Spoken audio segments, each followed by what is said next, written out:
Pemirsa, sore ini saya mendapat kesempatan istimewa mewawancarai orang yang paling sibuk di Republik pekan-pekan ini, Pak Kapolri Listio Sigit. Dan tiap hari orang membicarakan di media, di sosmed, bahkan di warung kopi, dan tiap hari juga ada yang memuji, ada juga yang mencela.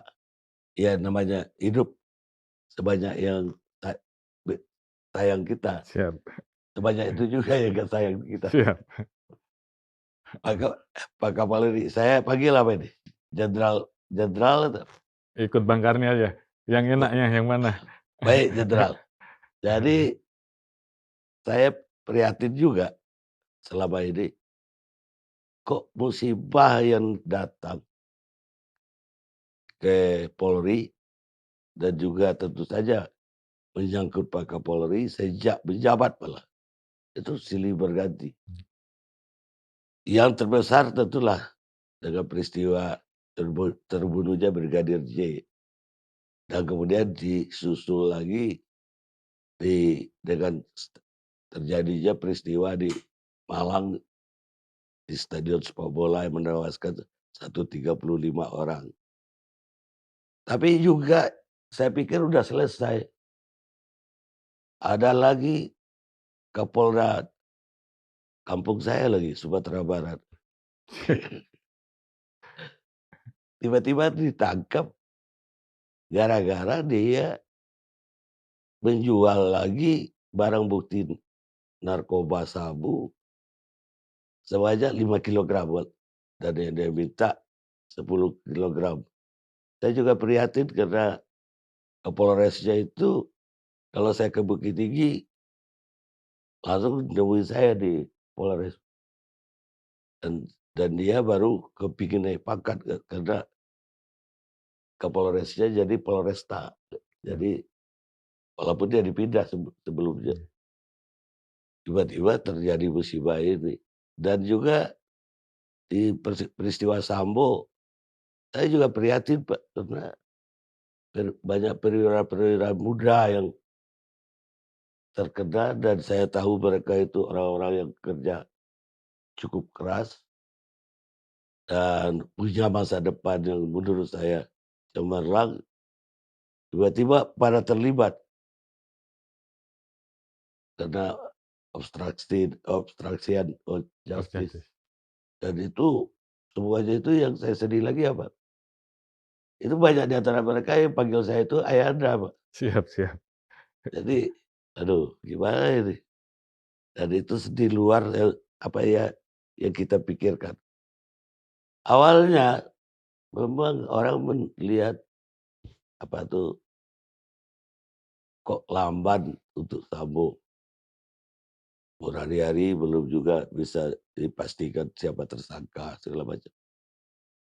Tapi belakangan baru saya pahami bahwa Pak Kapolri itu betul-betul hati-hati, dan saya juga memahami bagaimana penyidik sebuah perkara yang skenarionya tiap sebentar berubah, artinya pengakuan juga berubah, dan tidak hanya itu, TKP pun berubah.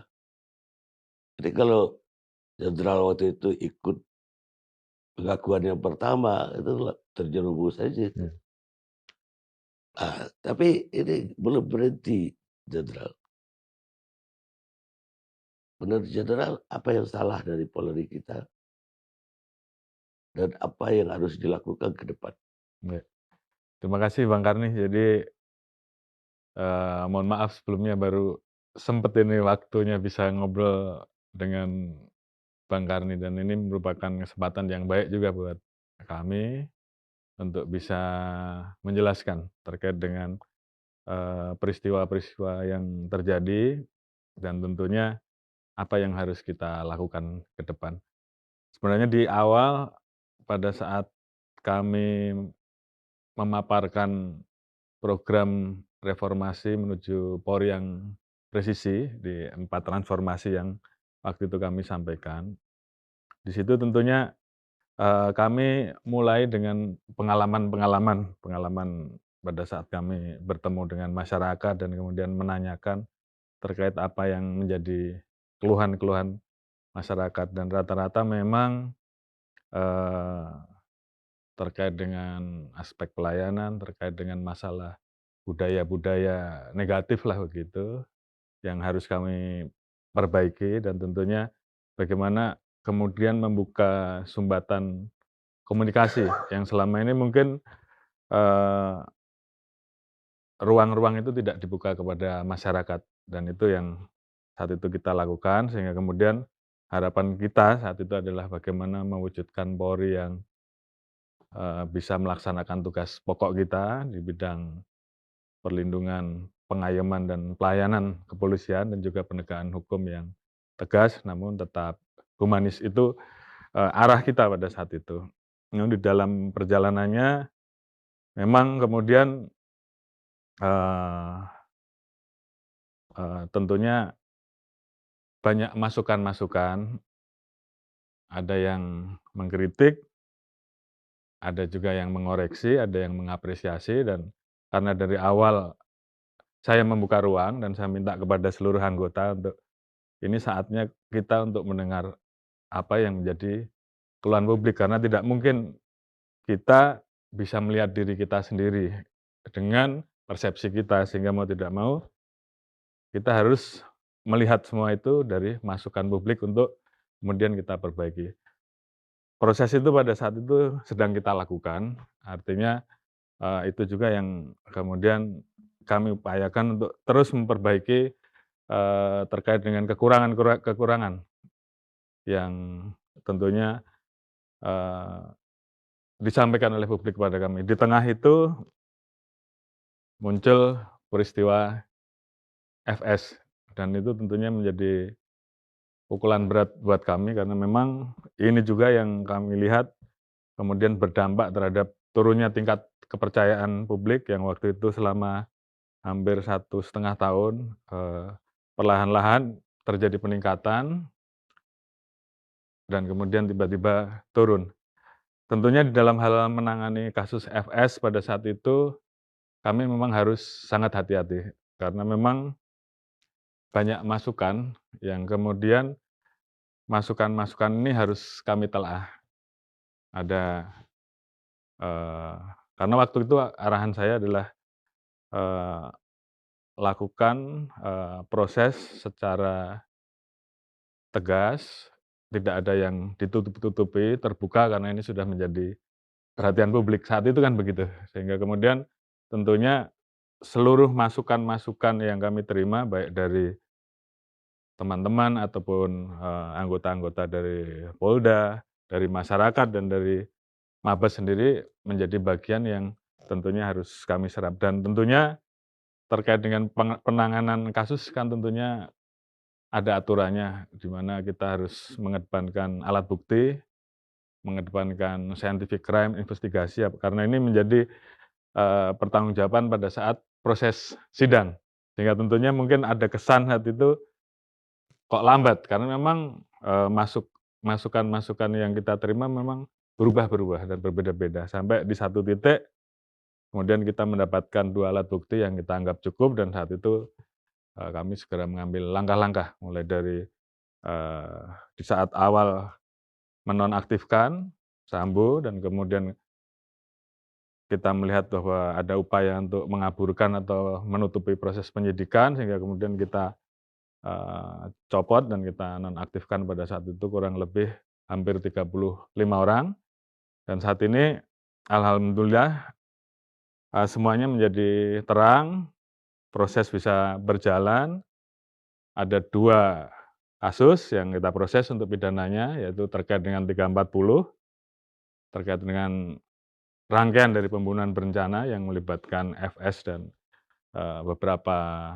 orang Betul, anggota dan juga, sipil. masyarakat sipil termasuk juga, yang saat ini sedang bersidang dan juga terkait dengan pengaburan penyidikan yang tentunya di situ ada perusakan barang bukti utama yang seharusnya itu dari awal kalau kita Udah punya. dapatkan itu sudah terbuka terkait dengan CCTV dan akhirnya itu juga yang kita, eee, proses dengan obstruction.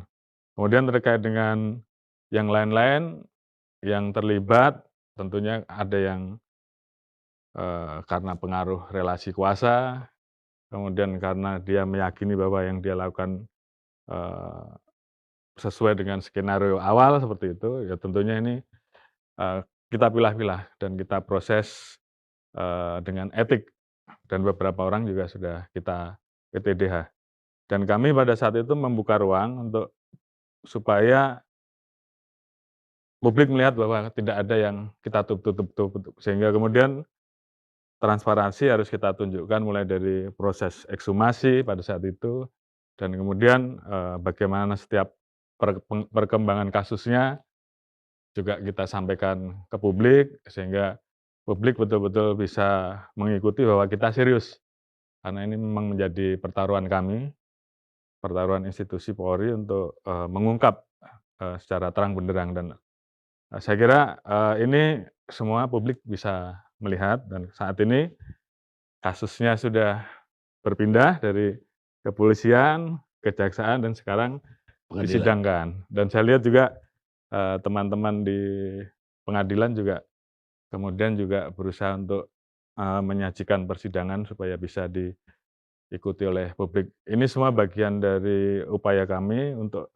membuat terang terkait dengan peristiwa pidana yang terjadi. Tentunya di situ semua akan dibuka, namun, apa yang kami lakukan semua ini sebagai komitmen kami untuk, bahwa kita menunjukkan bahwa terkait dengan penanganan kasus FS ini, kita kita betul-betul serius dan publik bisa menilai di situ. Kemudian itu belum selesai, muncul peristiwa Kanjuruhan dan juga tentunya, yang terakhir terkait dengan Tabu. sabu, yang kemudian melibatkan, Irjen TM. Ini juga tentunya mengagetkan kita karena memang di setiap arahan saya di Vkon itu berkali-kali saya sudah sampaikan bahwa tidak ada lagi anggota yang bermain-main dengan narkoba. Ini berkali-kali sudah saya sampaikan dan saya sudah sampaikan kalau sampai ketahuan siapapun pasti akan saya proses tegas. Tidak pandang bulu apakah jabatannya itu di level Polres, di level Polda, apakah itu Pama, Pamen, Pati sekalipun pasti saya tindak tegas.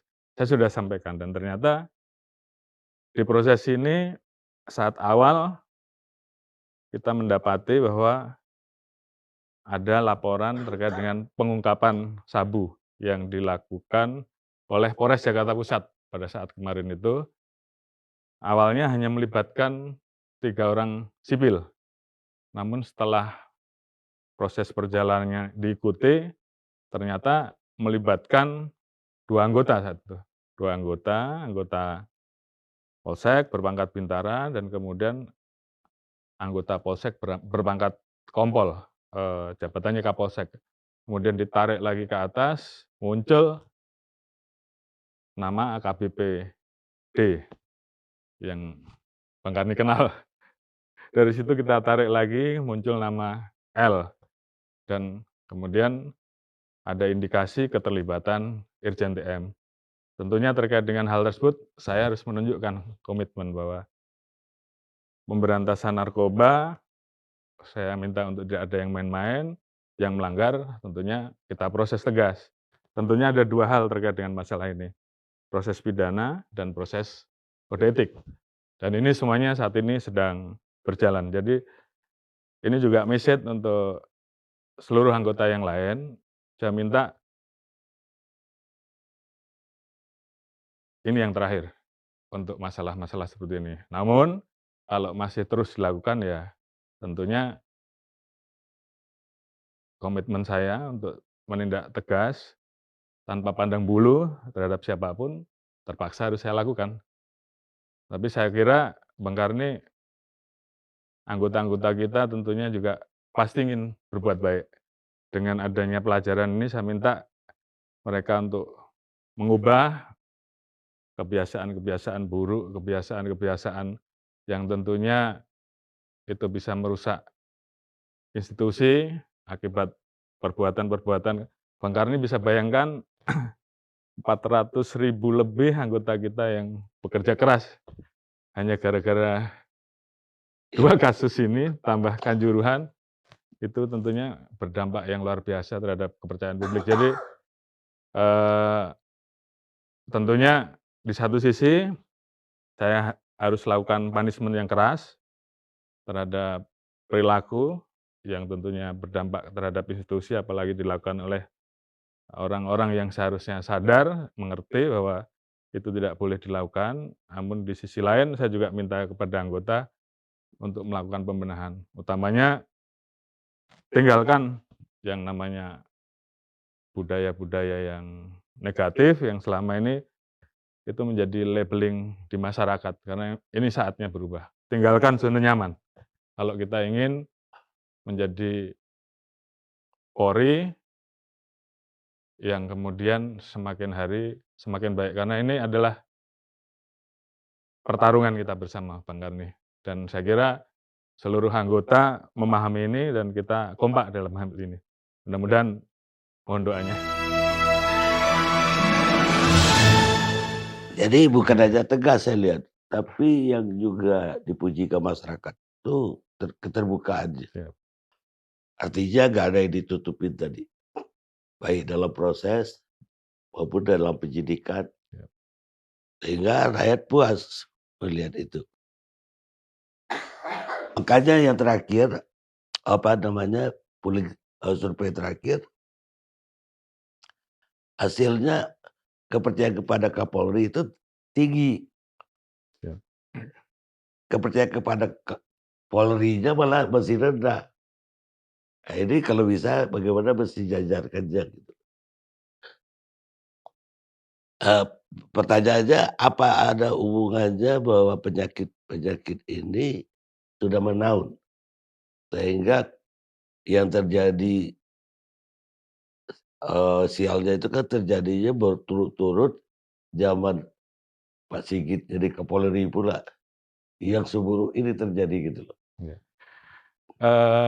Tentunya banyak teman-teman Bang Karni yang tentunya menjadi sumber informasi kami, termasuk juga ada teman-teman dari tim independen yang punya survei barangkali, dan memang saya selalu sampaikan bahwa hilangkanlah budaya-budaya lama dan geser dari zona nyaman untuk menjadi Polri yang lebih baik. Itu selalu saya sampaikan, dan tentunya hal-hal tersebut yang memang ya objektif memang itu terjadi, dan itu yang ingin kita lakukan perubahan kalau kita pengen menjadi polisi yang lebih baik. Oleh karena itu, sebagai contoh, misalkan terkait dengan persepsi negatif masyarakat, salah satunya kan terkait dengan masalah penegakan hukum di bidang lalu lintas. Iya. Nah, ini kan juga menjadi potret negatif yang harus kami perbaiki di awal, kemudian ini juga menjadi pemikiran kami, dan bagaimana kita berusaha mengubah sistem penegakan hukum terkait dengan lalu lintas ini, kita geser dari yang sifatnya manual, kita geser menjadi menggunakan teknologi. Toh sekarang memang zamannya sudah zaman teknologi, jadi ini yang kemudian kita dorong untuk memanfaatkan yang namanya ETLE atau elektronik tilang.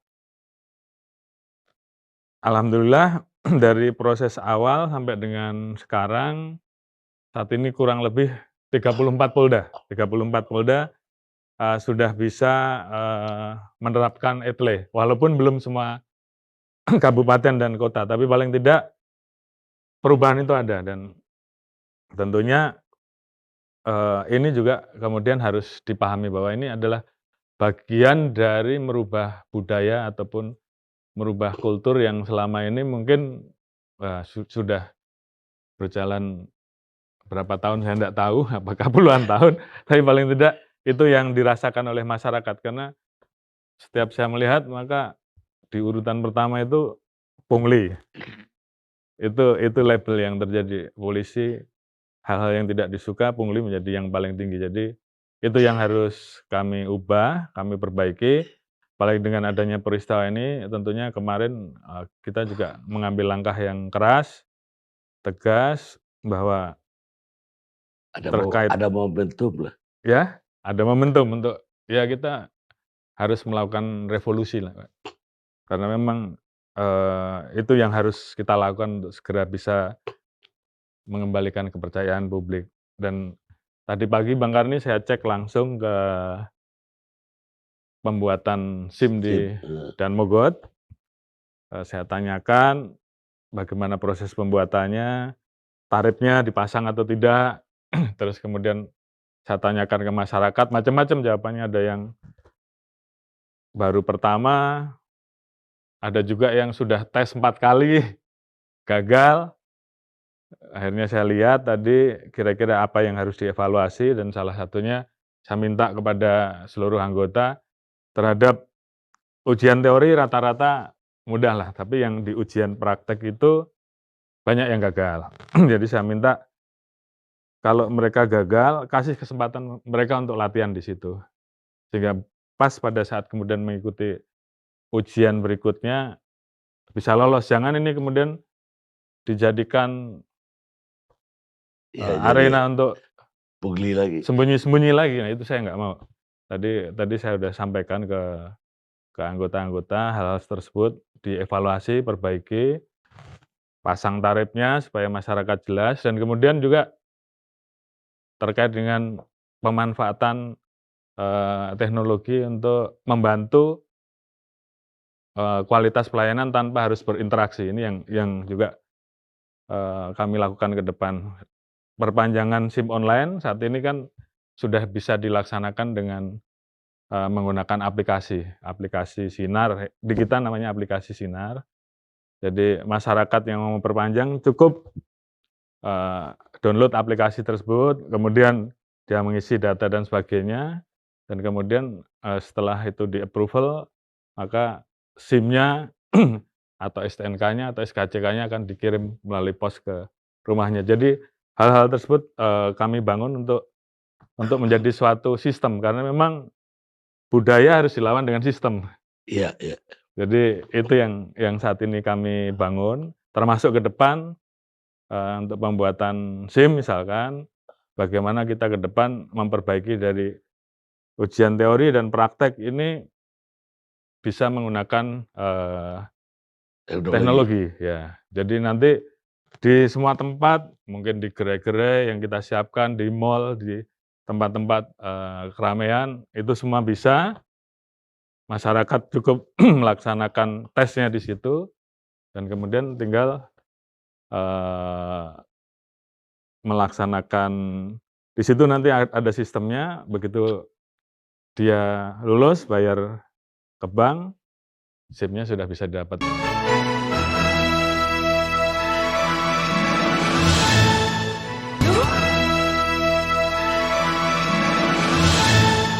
Saya Kan ke kira depan. itu sangat Iya, diapresiasi oleh publik ya, iya, karena memang benar bahwa itu yang jadi, apa ya, jadi ikon buruk dari kepolisian iya, soal pungli di jalanan. iya, Sehingga waktu masuk jadi anggota Kompolnas dulu, ketika tes masuknya saya bilang, ya ditanya, "Apa yang menurut Anda yang buruk dari polisi?"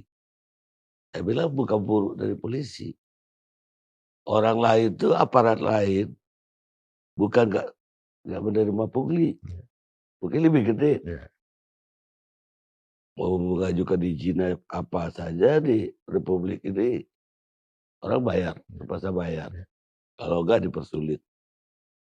Tapi kelemahan polisi, dia terima duit di jalanan, di depan umum, sementara orang lain itu di kamar tertutup." iya, Dan baru saya jadi anggota Kompolnas tuh tahun berapa itu, tahun 2006 kali. Iya. Baru zamannya Pak Sigit baru Siap ini ada perubahan. siap. Ya mudah-mudahan ini akan menjadikan juga yang lebih baik. Satu lagi yang juga mengagetkan, saya dengar Pak Kapolri juga memerintahkan seluruh jajaran tidak ada lagi membayar uang sogok kepada Iya atasan iya tunai pangkat iya atau untuk masuk sekolah. iya Itu juga sangat diapresiasi banyak orang, karena itu sumber awal dari korupsi itu iya kan dari situ. Kalau masuk sekolah aja kita ada dipungut, apalagi kalau kita pinjam pula iya atau ngadain iya. rumah orang tua. Siap. Begitu kita pejabat kan kita harus cari Iya untuk diganti. iya Ini yang enggak, selama ini yang enggak, dan itu memang, bisa merajalela karena si siswa ini nanti kalau udah jadi Kapolres, jadi apa, akan begitu lagi iya keadaan iya buahnya. Cuma yang saya khawatirkan satu aja, Pak.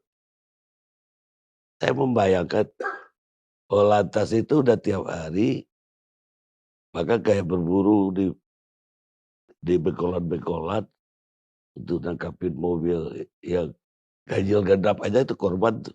iya. Lah sekarang ini kalau itu Pak Kapolri tegas melarangnya, orang kita kan begini Pak, kalau udah biasa gaji misalnya taruhlah gaji 1.000.000 misalnya, tapi dapat 500 per hari, kan 1,5 juta jadi. Iya Gaji 1.000.000 sehari iya maksud saya. Untuk turun lagi belanja itu jadi 1.000.000 susah Pak, iya karena kita udah terbiasa di iya atas. iya Jadi bagaimana saya nggak bisa bayangkan kawan-kawan yang Polantas yang selama ini bisa ya nggak pusing lah uang. Sekarang ini mati itu pendapatan. Ini apa yang harus dilakukan oleh Polri sendiri atau apa sarannya ke anak buah? iya. Jadi, Bang Karni, saya sering turun ke lapangan, jadi saya tentunya melihat bahwa sebenarnya anggota-anggota kita ini kan tidak hanya di fungsi lantas, ada juga yang di fungsi Babin Kamtibmas, ada juga yang di fungsi intelijen, ada yang di fungsi Samapta, dan kalau saya lihat di lapangan sekarang ini trennya alhamdulillah Bang, jadi anggota tentunya, eee, yang namanya income yang harus dibawa pulang ke rumah itu ya pasti menjadi sesuatu yang diharapkan, tapi tidak kepada hal-hal yang bersifat negatif, tapi lebih kepada hal-hal yang kemudian itu bisa menjadi reward buat mereka. Sebagai contoh, bagaimana teman-teman di Babin Kamtibmas, anak-anak buah yang di Babin Kamtibmas itu, mereka banyak yang kemudian, hidupnya kalau dari kepolisian ya Pas-pasan lah. pas-pasan, tapi kemudian, mereka, melakukan hal lain yang buat saya itu juga saya nilai positif, artinya kadang kala ada yang gajinya dia sumbangkan untuk membuat, semacam,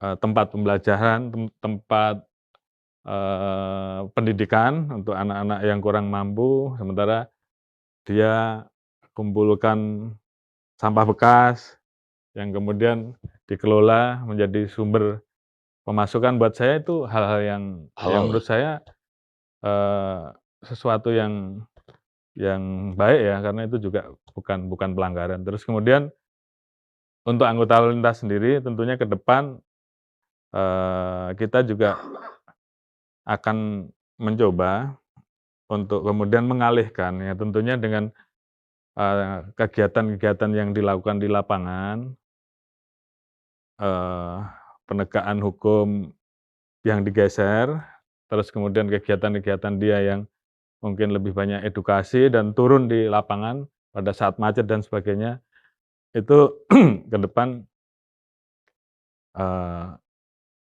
kita tentunya akan berkoordinasi dengan Kemenkyu untuk ini kan menjadi sumber PNBP. Iya. Sumber PNBP yang kemudian bisa dikembalikan berapa persen dan ini bisa digunakan untuk meningkatkan, Kesejahteraan. intensif anggota. Jadi, eee, kita rubah dengan pola seperti itu sehingga kemudian, anak buah juga, eee, bisa merubah budaya, namun demikian dari sisi bagaimana kemudian mereka menunjukkan kinerjanya semakin baik, kinerja semakin banyak dia mendapatkan poin terhadap, pekerjaannya tentunya, akan ada tambahan intensif yang resmi, bukan yang melanggar. Kira-kira seperti itu konsep kita ke depan dan ini juga saya sampaikan dari awal, makanya saya juga sampaikan kepada SDM, kepada para Kapolda, pada para Kapolres, mulai dari rekrutmen, tidak boleh ada yang bayar, karena itu juga menjadi sumber masalah. Dan ini saya pastikan dan saya sudah perintahkan ke Propam dan Irwasum, yang ketahuan bayar, saya coret, yang dibayar saya proses. Bisa proses etik, bisa proses pidana. Sehingga kemudian hal tersebut ini kemudian stop lah, ndak ada lagi yang seperti itu. Termasuk juga menempatkan orang dalam jabatan tertentu. Ini juga saya minta tidak ada lagi yang bayar-bayar. Dilihat dari prestasinya, prestasi ini kan bisa, kita dapat dari usulan kasatkernya, masukan di lapangan, kemudian juga ada informasi bahwa yang bersangkutan membuat prestasi-prestasi dan itu ada ukurannya. Jadi itu yang kita nilai. Jadi ini juga saya sampaikan kepada masyarakat, ka kalau sampai ada anggota yang ketahuan mau menjabat harus bayar, tolong laporkan ke saya. Saya akan copot yang bersangkutan dan yang petugas yang menerima juga saya proses. Jadi hal-hal ini tentunya harus kita perbaiki, sehingga kemudian kita bisa mengikislah budaya-budaya yang negatif yang memang menjadi sumber munculnya pungli itu ya salah satunya karena pengen mengembalikan uangnya yang dulu sempat dia keluarkan. Jadi ya memang polisi ke depan harus seperti itu Bang Karni dan itu tentunya masyarakat juga akan mendukung saya kira karena memang Sangat. kita pengen polisi jadi lebih baik. Kira-kira begitu Bang Karni.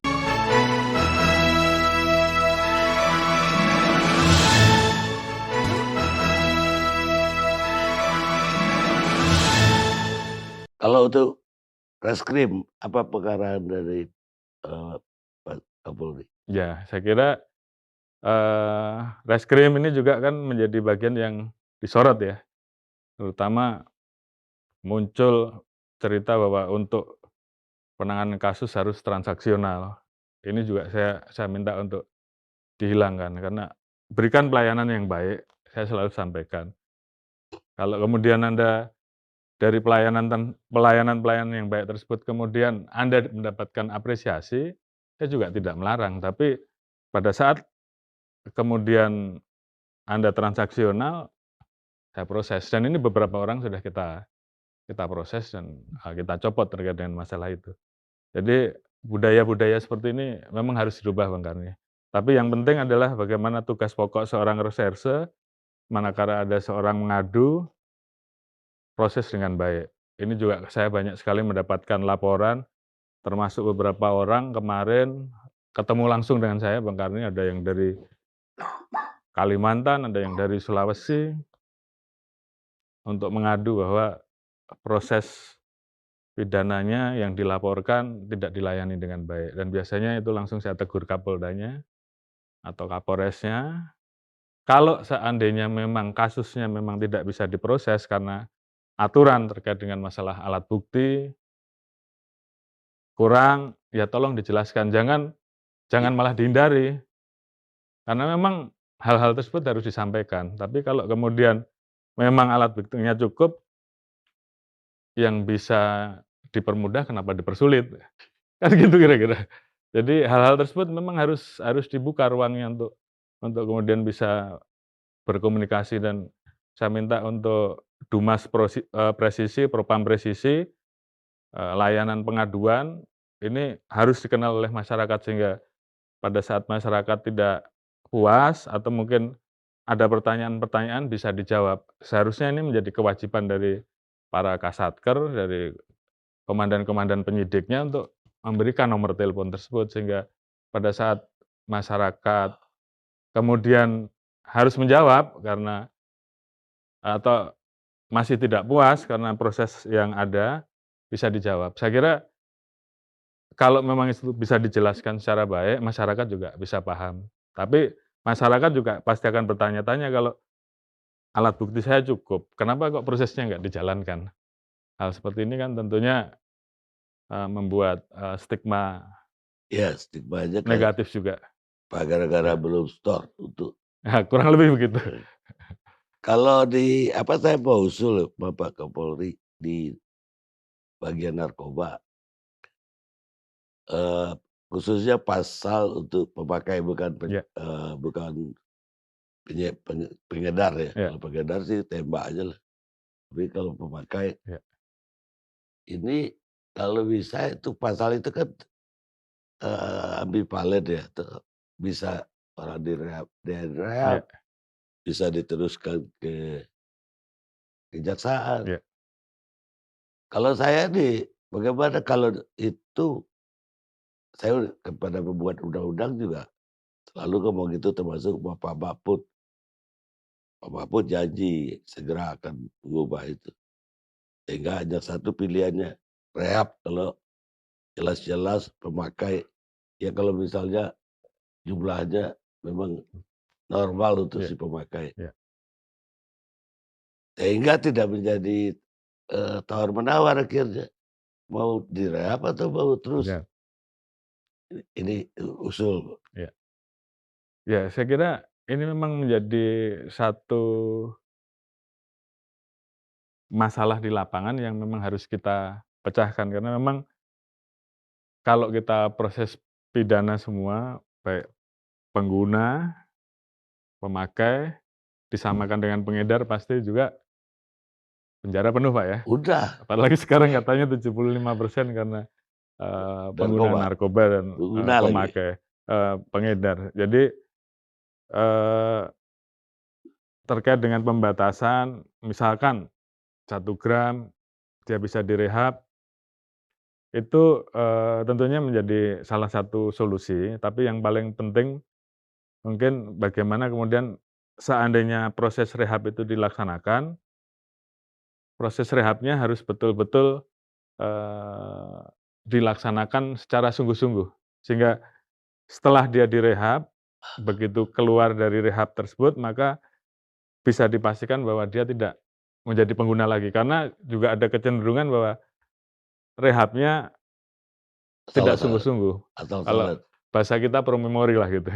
Jadi begitu dia sudah mendaftar di tempat rehab, kemudian, tidak dilaksanakan secara sungguh-sungguh, mendapatkan surat itu, suatu saat dia kedapatan Pakai lagi. tertangkap. Jadi ini juga tentunya, kita yang sama-sama memiliki peran dalam hal ini, stakeholder terkait tentunya juga harus mempunyai kesepakatan Sinergi yang lah. sama. Sehingga kemudian kalau betul ini bisa dilaksanakan dengan baik, saya kira, pencegahan terhadap narkoba karena memang ini jadi masalah besar buat negara dan ini juga sudah menjadi program sebenarnya, bagaimana membentuk kampung tangguh bebas narkoba. Jadi bagaimana seluruh stakeholder terkait, ada kepala desa, ada aparat-aparat lain yang ada, membuat, eee, kerjasama, ngawasi masyarakatnya, memberikan edukasi, terus kemudian apabila ada pengguna bagaimana kemudian itu diselesaikan sehingga kemudian,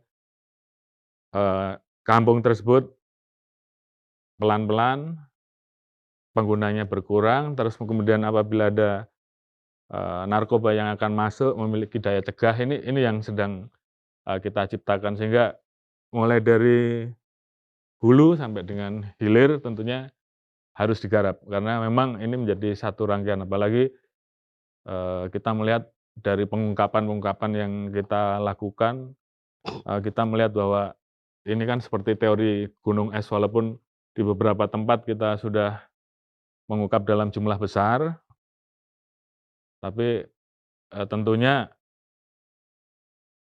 banyak jalan tikus, banyak jalur-jalur yang bisa dimasuki, termasuk wilayah-wilayah tertentu yang kemudian ramah dan dianggap itu hal yang biasa, ini yang tentunya harus kita garap bersama, Bang Karni, supaya masalah narkoba ini, betul-betul, eee, semakin hari jumlah penggunanya bisa berkurang, tidak hanya berpindah tempat, dari rumah pindah ke penjara, nanti dari penjara geser lagi, ya tetap saja jumlahnya itu dan bahkan bertambah. Ini satu kesatuan yang harus kita bereskan. Tapi, ya saya kira terhadap pengedar bandar yang jelas kita tindak tegas, itu wajib hukumnya, tapi terhadap pengguna, pemakai, tentunya harus digarap secara khusus sehingga tidak Ya kemudian, mungkin perlu iya, kerjasama dengan betul, rumah sakit siap, rehabilitasi. Rumah sakit itu pengawasnya kan Depkes itu. Harusnya Depkes juga turun siap. tangan dalam hal ini. Baik, yang terakhir yang kita apresiasi juga, eee, larangan Pak Kapolri yang terakhir yang melarang gaya hidup mewah terhadap, anggota, mobil pun harus Avanza atau Innova. Itu yang celaka kalau kita anggota, mobil kita udah 4 di rumah tuh, rumah mewah lagi. Apa harus dijual. Jadi gini Bang Karni, kan arahan dari Pak Presiden juga sudah jelas bahwa situasi situasi negara, situasi masyarakat sedang sulit dan tentunya anggota-anggota juga harus memiliki sense of crisis tentang itu, empati terhadap hal-hal tersebut. Saya juga tentunya, tahu bahwa tidak semua anggota ini berangkat dari orang-orang yang mungkin, biasa-biasa. Banyak juga dari yang mungkin karena memang polisi ini sekarang banyak banyak banyak peminatnya Bang Karni. Jadi anak-anak Orang kaya juga orang kaya juga banyak yang masuk. Kalau ndak suaminya mungkin istrinya, kan begitu. Tapi, kita hanya mau sampaikan bahwa dalam situasi yang sulit ini terkait dengan hal-hal tersebut tolong jangan dipamer-pamerin lah. Saya sampaikan misalkan Kapolres, kendaraan dinasnya Pak Bupati misalkan Innova, ya Kapolresnya juga samalah Innova walaupun dia mungkin punya lebih dari itu, supaya juga nggak menjadi sorotan, nggak jadi pohon terkenal. Jadi disimpan saja dulu. Tapi juga, eee, terhadap hal-hal seperti ini tentunya menjadi satu kepekaan supaya, ini kan menjadi stigma negatif juga. Jadi hal-hal tersebut tentunya teman-teman di lapangan tentunya mengerti, paham. Mungkin ini banyak terjadinya sebenarnya di kota besar Bang Karni, kalau di pedalaman di daerah saya kira sih, eee, nggak muncul ya, tapi biasanya di kota-kota besar dan ini saya ingatkan kepada anggota untuk kemudian paham itu, dan tentunya kalau kemudian muncul viral mau tidak mau, saya kan harus tindak, ya. karena ini sudah menjadi kebijakan. Kira-kira seperti itu Bang Karni. Baik, Siap Jenderal, siap, saya terima kasih Bang sekali lagi Karni. terima kasih banyak sudah mau Iya, menerima saya. siap. Nanti kalau ditanyanya lebih banyak, nanti banyak anggota juga yang pingsan nanti. Terima kasih.